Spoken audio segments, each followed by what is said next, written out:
साथी के प्रिय दर्शकों, साथी YouTube चैनल के इस वीडियो में आपको बहुत कुछ खास और अलग लगेगा। जी हाँ, पूरा देखिए और सुनिए। उत्तर प्रदेश के आजमगढ़ जिले की तहसील निजामाबाद के पास साहित्य से दोस्ती साथी पुस्तक केंद्र पर भारतीय महिला फेडरेशन आजमगढ़ का सम्मेलन एक अलग किस्म की छाप छोड़ गया। यह सम्मेलन इस मामले में भी बहुत खास इसलिए भी था कि यहाँ महिला और पुरुष के बीच भेदभाव और गैर बराबरी का नामो निशान तक न था। यहाँ गांव की निरक्षर महिलाओं से लेकर शहरी पीएचडी महिलाओं का मेलजोल एक सुखद और अनोखा संगम था। महिला और पुरुष अतिथियों का स्वागत एक दूसरे आपस में मिलजुल कर रहे थे। सबसे पहले देश की प्रथम शिक्षिका सावित्रीबाई फुले और भगत सिंह की क्रांतिकारी साथी दुर्गा भाभी के चित्रों पर माल्यार्पण के साथ हुआ। भारतीय महिला फेडरेशन की राष्ट्रीय समिति की सदस्य और जानी मानी criminal lawyer Manju Shastri advocate ने संगठन का लाल झंडा, जिसमें एक स्त्री की गोद में नवजात शिशु का लोगो था। मंजू शास्त्री ने जैसे ही डोरी खींचकर झंडे को लहराया तो महिला शक्ति के गीत को नेहा और सुचिवाला के साथ सभी ने मिलकर गाया। झंडा मेरी जान है, लाल झंडा मेरी शान, नील गगन में उड़े ये झंडा लहर लहर लहराए, विजय पथ पर रथ के पहिए जैसा आगे चलता जाए, नहीं रुका है नहीं रुकेगा मेरे पथ की जान, झंडा मेरी जान है, लाल झंडा मेरी शान। किसी ग्रामीण इलाके में महिलाओं का ऐसा कार्यक्रम पहली बार था। वहां आसपास के लोग सम्मेलन को ऐसे देख रहे थे जैसे वह पहली बार ऐसा कोई कार्यक्रम देख रहे हों। महिलाओं का यह सम्मेलन पूरी तरह उनके हवाले था। मंच से लेकर सामने बैठी महिलाओं के अगल बगल पुरुष मित्रों की संख्या काबिले तारीफ थी। सबका सम्मान पुष्पों की माला और निजामाबाद की विश्व प्रसिद्ध ब्लैक पॉटरी से किया गया। इस कार्यक्रम के विशिष्ट अतिथि प्रगतिशील लेखक संघ उत्तर प्रदेश के महासचिव डॉक्टर संजय श्रीवास्तव थे।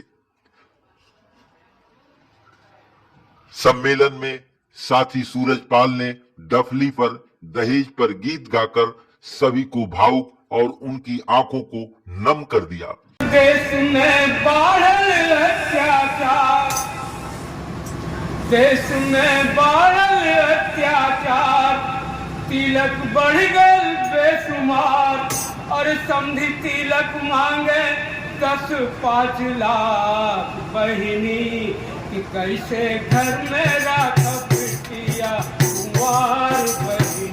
देश में बढ़ल अत्याचार, देश में बढ़ल अत्याचार, तिलक बढ़ गए बेशुमार, समधी तिलक मांगे 10-20 लाख सजनी, कि कैसे घर में राखब बिटिया कुंवार बहिनी, कि कैसे घर में राखब बिटिया कुंवार बहिनी।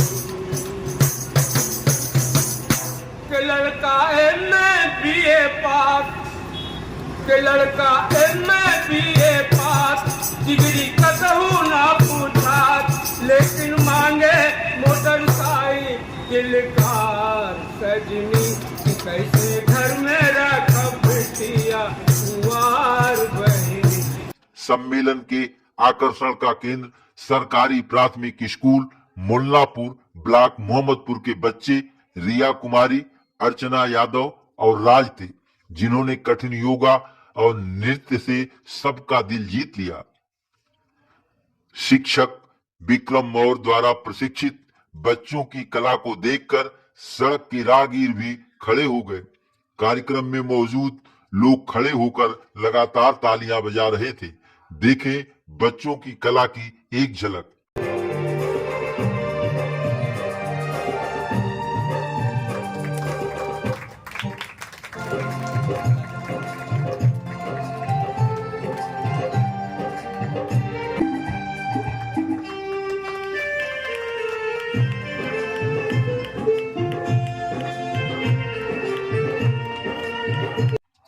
स्त्री श्रम शक्ति की भूमिका पर आर्य महिला पीजी कॉलेज वाराणसी की प्रोफेसर डॉक्टर वंदना चौबे ने जब अपनी बात रखने लगी तो वहां पूरा माहौल बिल्कुल शांत था। एक एक बात को लोगों ने गौर से सुना। इस अवसर पर क्या कुछ कहा डॉक्टर वंदना चौबे ने, जिसे सुनकर आपको महिलाओं के प्रति सकारात्मक जानकारी मिलेगी।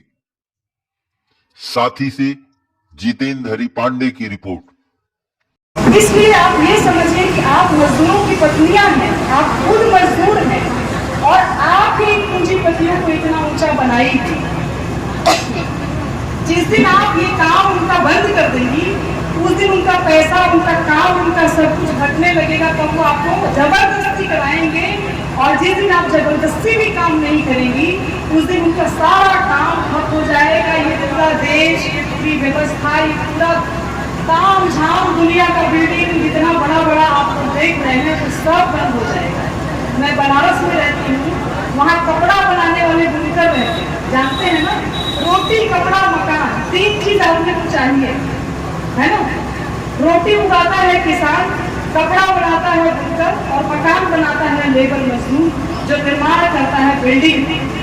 इन तीनों का अगर काम छूट जाए तो अंबानी अडानी सोना थोड़ी खाएंगे, गेहूं चावल का ही कुछ खाएंगे ना, कि सोना चांदी खाएंगे। उनको भी यही चीज चाहिए। तो देखिए, कहने का मेरा मतलब ये है, ये जो आपका मेहनत है, यही असली आपकी धरोहर है। इसी को वो खरीदता है। और ये मेहनत कैसे आपका मापा जाता है, कितना घंटा आपने काम किया, उस घंटे के हिसाब से आपको पैसा मिलता है। उसी घंटे के हिसाब पर उनकी नजर है। इसीलिए आप लगातार समाचार देखिए, वो कहते हैं कि कई घंटा काम करना पड़ेगा मजदूर को इतने घंटे काम करना पड़ेगा। बार बार वो बोलेंगे, दिमाग लगाइए कि इतना समय वो आपसे क्यों मांग रहा है, और इतना समय देने के बाद भी आप गरीब क्यों हैं? आपके आदमी की कमाई से आपका घर क्यों नहीं चल रहा? आप भी कमाने जा रहे हैं, फिर भी आपका घर क्यों नहीं चल रहा? ये आपके दिमाग में कभी नहीं आता। आपको लगता है कि भगवान ने गरीब बना के भेज दिया, कहीं ना कहीं पिछले जन्म का कोई पाप था, इसलिए हम गरीब हो गए। ये सारी चीजों पर सोचने की जरूरत है कि पिछला जन्म, अगला जन्म कुछ नहीं है। कोई भगवान गरीब अमीर नहीं बना रहा, ये लोग बना रहे हैं। और जिस दिन हम अपना काम समझ के, अपने मेहनत का मूल्य समझ के, उस दिन हम इनका काम ठप कर सकते हैं। और अब आती है वो बात कि मेरा और आपका क्या रिश्ता है। मैं एक कॉलेज में पढ़ाती हूँ, मुझे तो कोई ऐसी दिक्कत नहीं है। मुझे इतना पैसा मिलता है कि मैं बहुत आराम से रह सकूँ। तो मुझे आपकी जरूरत क्यों पड़ेगी और आपको मेरी जरूरत क्या पड़ेगी? एक औरत के नाते हमारे भी जगह पर हमारा जितना शोषण होता है, हमारे काम को जितना खराब समझा जाता है, जितना हम लोगों पर आरोप लगाए जाते हैं, और जो मेहनत हमारी होती है उसका भी मूल्य नहीं मिलता, तो हमें, क्योंकि मैं कोई चीज नहीं बना रही, मैं खाली बच्चों को पढ़ा रही हूँ, जबकि आप कोई चीज बना रहे हैं, तो जो बना रहा होता है वो ज्यादा मूल्यवान है। मैं जितना भी टीचर बन जाऊँ, लेकिन ये चश्मा बनाने वाला एक जो आदमी होगा, लेबर होगा, वो मुझसे ज्यादा इम्पोर्टेंट है। अगर मैं उस औरत का हाथ नहीं पकड़ूंगी, उस मजदूर का हाथ नहीं पकड़ूंगी, तो मेरा भी भला नहीं होने वाला। और आप जो कि इतना बड़ा बड़ा चीज बना रहे हैं, आप मेरे साथ नहीं मिलेंगे तो हम दोनों का काम नहीं होगा। इसीलिए जो पढ़ा लिखा वर्ग है, जो यूनिवर्सिटी में पढ़ा रहा है, स्कूल में पढ़ा रहा है, कॉलेज में पढ़ा रहा है, उनको मजदूर औरतों के साथ खड़ा होना पड़ेगा, मजदूर मर्दों के साथ खड़ा होना पड़ेगा। और जो औरतें आंगनबाड़ी, यहाँ वहाँ सिलाई, कटाई, बुनकारी, तरह तरह के काम कर रही हैं, उन औरतों को हमारे साथ मिलना पड़ेगा। और हम एक ऐसा संबंध बनाए कि जिसमें हम छोटे बड़े की तरह ना रहें। इसीलिए हम लोग कहते हैं कि मैडम और सर नहीं, बल्कि साथी। क्या बोलते हैं हम लोग? साथी का मतलब कि हम एक लड़ाई लड़ रहे हैं। आप भले चाहे कम पढ़ी लिखी हो, मैंने थोड़ा ज़्यादा पढ़ लिया, लेकिन आप दूसरा महत्वपूर्ण काम कर रही हैं, मैं दूसरा महत्वपूर्ण काम कर रही हूँ, और दोनों काम का अपना एक अर्थ है। तो जब हम मिल जाएंगे तो हमारी लड़ाई एक है ना, कि हम एक दिन ऐसा समाज बनाएंगे जिसमें कोई इतना अमीर नहीं हो जाएगा कि देश का हवा पानी खरीद ले, और कोई इतना गरीब नहीं हो जाएगा कि उसको खाने के लिए पूरा घर मेहनत करेगा तो खाने की 2 जून का रोटी उसको आएगा। कोई इतना गरीब नहीं हो जाएगा। तो जब हम और आप मिलेंगे तब एक ताकत बनेगी दिमाग की और मेहनत की। और ये तब हम एक साथी पर जिसको कहते हैं कि हम एक लड़ाई एक साथ लड़ रहे हैं, हम एक साथ कोई चीज कर रहे हैं। और मैं आपसे कोई बड़ी नहीं, आप मुझसे कोई छोटे नहीं, आप मुझसे बड़े नहीं, मैं छोटे नहीं। अपनी अपनी जगह पर हम एक जब हो जाएंगे तो सरकार डर जाती है, वो सोचती है। और इसीलिए आपने देखा कि कैसे एक लड़की जिसने पहलगाम हमले पर आवाज उठा दी और बड़ी जायज आवाज उठा दी, और बाकी काम छोड़ के सरकार जो है उसी के पीछे लगी, FIR कर दी। तो आप सोचिए कि जब लोग मिल जाते हैं और एक आवाज में बोलना शुरू कर देते हैं तो बड़े बड़े लोगों की हालत खराब हो जाती है। और अक्सर पुरुषों से ज्यादा, मर्दों से ज्यादा औरतों से लोग डर जाते हैं। अगर एक आंदोलन आदमी करने जा रहे हैं तो पुलिस आएगी, उनको उठा देगी और कहेगी भागो यहाँ से, चाहे उनको दमन करेगी। लेकिन महिलाएं जब खड़ी हो जाती हैं तो हिम्मत टूट जाती है उनकी भी, वो भी डरने लगते हैं। इसलिए उन आदमियों के साथ, हम लोगों के साथ, आप हम लोग के साथ, हम आपके साथ जिस दिन किसी मुद्दे पर खड़े हो जाएंगे उस दिन जो हमारी इच्छाएं हैं हम उसको बनवा सकते हैं। और हम अलग अलग पड़े हुए हैं। मैं अपनी जगह पढ़ा रही हूँ, कॉलेज में जा रही हूँ, घर आ रही हूँ, बस। आप कहीं काम कर रहे हैं, घर आ रहे हैं, अपने TV मोबाइल देख रहे हैं, बस। हम अलग अलग पड़े हुए हैं। हमारा ये संगठन, हमारी ये बातचीत, हमारा ये जो एक दूसरे से मिलना है, ये हमें बताता है कि हम चाहे जहाँ पर भी हो, संघर्ष के लिए, सही चीज के लिए, न्याय के लिए सब बराबर हो जाए। इतना भेदभाव अमीर गरीब में ना रहे, सबको नौकरी मिले, सबको ठीक ठाक घर मिले, सबके बच्चे पढ़ें और सबको सम्मान मिले। खाली आपको रोटी कोई दे दे और रोज गाली दे तो रोटी नहीं ना बचेगी। हम तो, और इसीलिए गरीब आदमी कहता है कि हम नमक रोटी खाते हैं लेकिन अपनी मेहनत का खाते हैं, आपका ले नहीं रहे। कितने शान से बोलता है, आप देखिए वो शान कहाँ से आती है, मेहनत से आती है। तो मेहनत एक बहुत बड़ी चीज है, लेकिन इसी मेहनत से दुनिया बनी है। लेकिन इस मेहनत को पूंजीपतियों ने माल बना दिया, सामान बना दिया। जैसे ये बिक जाएगा वैसे ही आपकी मेहनत को खरीदता है, सामान की तरह खरीदता है और दिहाड़ी देकर के छोड़ देता है।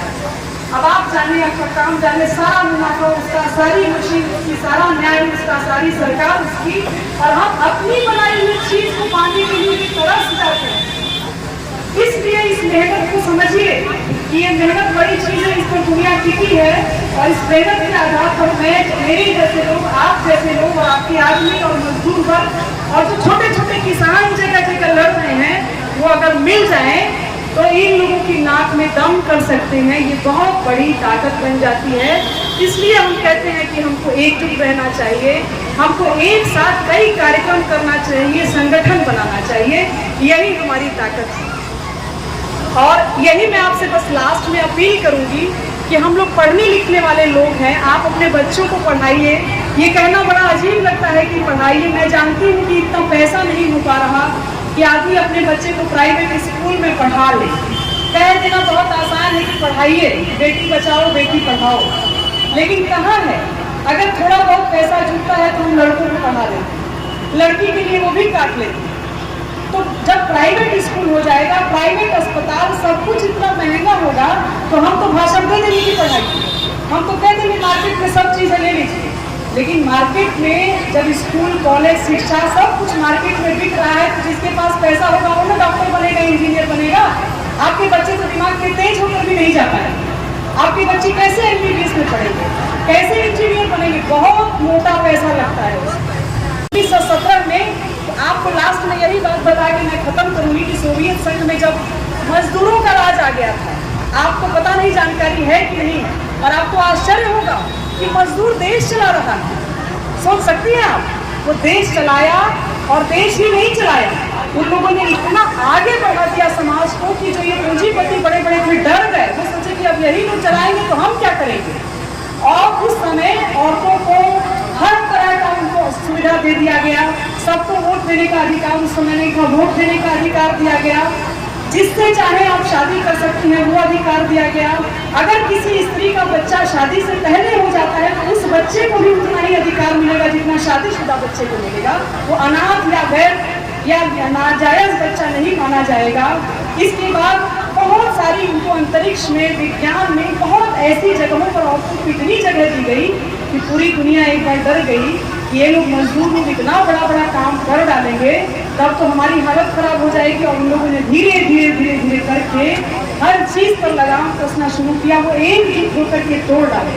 तो ऐसा नहीं है कि सब बुरा नहीं है, पहली बार उनको कल्पना में हुई, ये हो चुका है और अब भी होगा और उससे बेहतर होगा, क्योंकि अब वो जमाना 1917 का नहीं है, बल्कि जमाना और आगे जा चुका है और बेहतर हो सकता है। बस इसी एकजुटता की जरूरत है।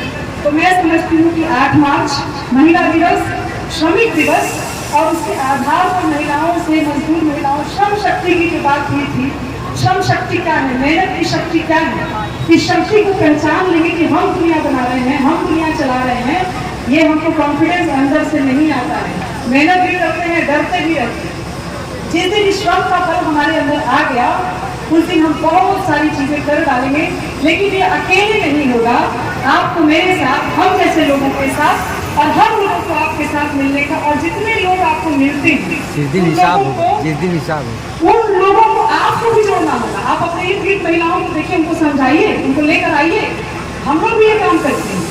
आप आई हैं, आपको सोचना चाहिए कि पड़ोस की महिलाओं को लेते हैं, उनको बताएं कि आज क्या बात हुई, उनको बताएं कि हमारी क्या ताकत है, तब ना एक आदमी जुड़ते जुड़ते जुड़ते जुड़ते बहुत बड़ा हो। तो ये श्रम की जो बात थी, मेहनत की बात थी, उस पर रोजा लग्जमबर्ग ने एक बात कही थी जो मैंने आपको बता दी थी कि जिस दिन महिलाओं के श्रम का हिसाब होगा, चाहे वो घर में करने वाली, काम करने वाली महिला हो। अभी हम लोग कहीं से बात कर रहे थे तो हम लोगों ने पूछा आप क्या करते हैं, तो बोले कि नहीं हम बहुत छोटा मोटा कुछ खास काम नहीं करते। तो यही हमारे अंदर कॉन्फिडेंस, क्योंकि हम तो बहुत सारा काम करें, उसकी गिनती नहीं है। तो जिस दिन महिला श्रम का हिसाब होगा, उस दिन दुनिया की सबसे बड़ी चोरी पकड़ी जाएगी। औरतों ने इतना काम किया है इतिहास में कि अभी उसका हिसाब मिलना ही मुश्किल है।